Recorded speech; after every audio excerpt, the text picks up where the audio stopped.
Hey, what's up mga pre? Panibagong araw at panibagong update na naman tayo dito sa ROM Golden Age on Cross. Ang pag-uusapan natin ngayon dito guys, kung ano nga ba yung reputation point, para saan nga ba yan, at paano tayo makakakuha ng reputation point. So bago tayo magpapatuloy dyan, intro muna tayo.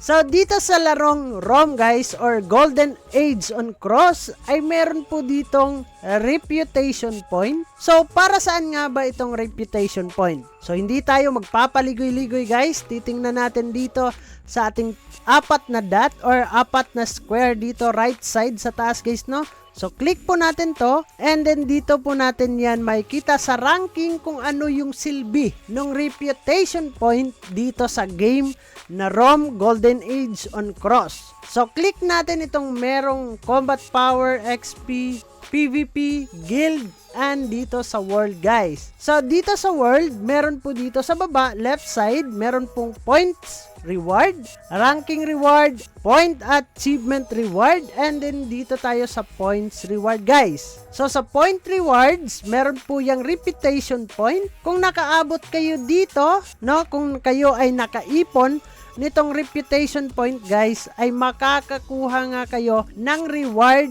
na ay makakakuha nga kayo dito ng T-Dea reward guys. So ito lang naman yung paghahatian ng merong 3,000 pataas, same or above guys, na reputation point. At napakalaki nung kanilang pamigay dito as a reward guys, no? So merong 1 to 1,000 ay makakakuha daw yan ng 100,000 na T-Dea reward na paghahatian ng bawat isa dito na makakatungtong guys, no? Up to 100 per character nga daw yung makukuha nila dito. So kung kayo ay may balak na duminahin itong kanilang reputation point, so saan nga ba natin makukuha yan guys? So isa dito sa pwede nating makunan ng reputation point guys ay dito po sa ating crafting. So sa crafting guys, dito tayo sa usables and dito tayo sa chest. So dito guys, pag nakapag-craft tayo dito, itong kahon na to, so meron tayong makukuha dito na reputation point. So possible 10, 30, 100, 20, and 50 yung ating makukuha po dito. So random po yung pinamimigay po nila dyan, pero 100% na meron kayong makukuha na reputation point. And then guys, dito sa kanilang epic box, kung kayo ay nakapag-craft nito, ay meron din kayong makukuha na reputation point. So merong possible na 1, 3, 2, 5, and 10. So, 100% meron kayong makukuha dyan, and then 20% dito sa bawat isa guys na makukuha mo. Equivalent yan into 100 points lahat kung ano yung makukuha nyo dito. So, ito lang dalawa guys, no, na pwede nating mapagkunan ng reputation point po nila dito. So, wala nang iba guys. Dito sa iba, wala na akong nakita dyan na magkaroon tayo ng reputation point. And then next dito guys, kung kayo naman ay expender, pwede po kayong makakuha dito ng reputation point also. So, dito guys, special package, dito po natin nakukuha yung reputation point.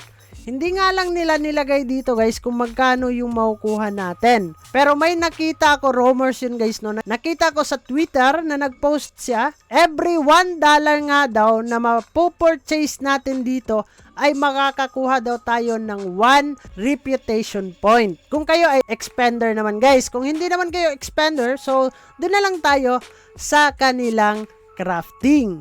So sa ngayon guys, ito yung nakikita ko dito kung saan tayo makakakuha ng kanilang reputation points. So guys, hindi lang naman dyan guys, no, meron din tayo dito sa boss. Kung tayo ay nagbo-boss guys, so status boss, dito daw guys ay meron din tayong nakukuha. Sa lahat ng mga nag-hunt dito, sa mga boss guys ay merong mga box na dinadraft. I don't think so kung ilang percent yung chance na makukuha natin guys, no, para makakuha tayo nung kanilang chest or box na merong laman na reputation points. So kung kayo ay merong idea kung saan pa tayo makakakuha niyan guys, comment down below para malaman din ng iba nating viewers at also ako rin guys para malaman ko din kung saan tayo makakakuha para madagdagan yung ating reputation point also. So yun lang ang panibago nating update patungkol dito sa ROM Golden of Age guys, kung ano nga ba yung silbi at paano tayo makakakuha ng reputation point dito sa kanilang game. So bago natin tatapusin ang video na to, kung bago ka lang dito sa ating YouTube channel ay huwag kalimutang mag-click subscribe and click the notification bell para ma-update at ma-aware ka sa mga panibago nating i-upload na video. So dyan na muna kayo guys, ingat tayong lahat and bye-bye!